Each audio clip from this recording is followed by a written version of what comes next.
Okay. Imagine you're on a plane, you're with a big group of people, and you're all scattered throughout. You're in the last row, and there isn't much leg room, but you're so excited that you just brush it off. It's a fun trip, and nothing like leg room should ruin it. Imagine the men sitting next to you are chatting and chuckling in Polish. No, German. No, Polish. They said hello to you when you first sat down, but now they're ignoring you. The plane takes off, you slip in your earbuds, and watch an in-flight movie.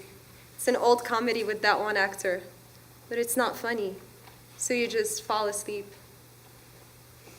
Imagine you wake with a start because you're so acutely aware of fingertips tickling the outside of your thighs. You look accusatorily at the man sitting next to you. His eyes are closed. His hand must have fallen into your seat by mistake. These seats are pretty small.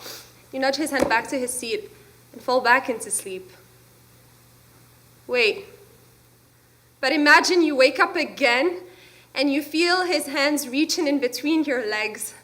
You look over at him, expecting him to be ashamed and retract. He stares back at you, sneering at you. This can't be real. But then you feel him trying to slither his hands into your leggings, brushing the lace. No! You choke out, tugging at his wrist, trying to get your wits about you. You're just a child, less than half his age. He has to understand that you do not consent. But his eyes are lustful, and this is not okay.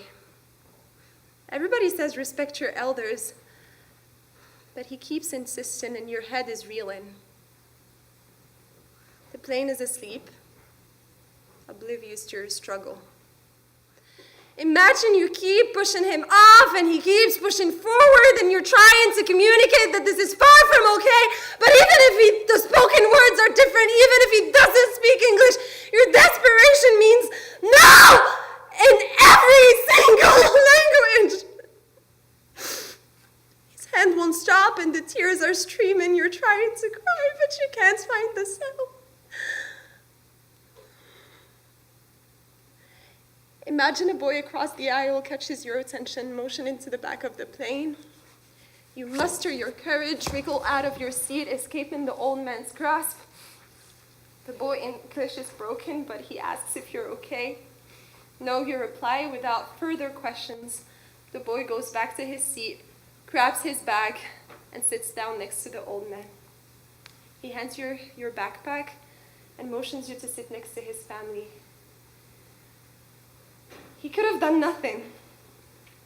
He could have ignored you, but he actively saved you from your real-life nightmare. You mouth thank you. Imagine hours later and 6 time zones ahead, the plane lands. You get off the plane, avoiding eye contact with your assailant. You reunite with your friends and listen as they chatter excitedly.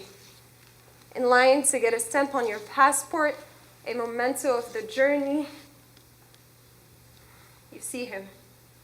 He sneers at you, blows you a kiss, then disappears in the crowd of travelers. You feel angry. You feel vulnerable.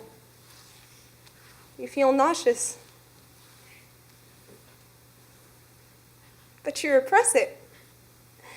It's a fun trip, and nothing so silly should ruin it.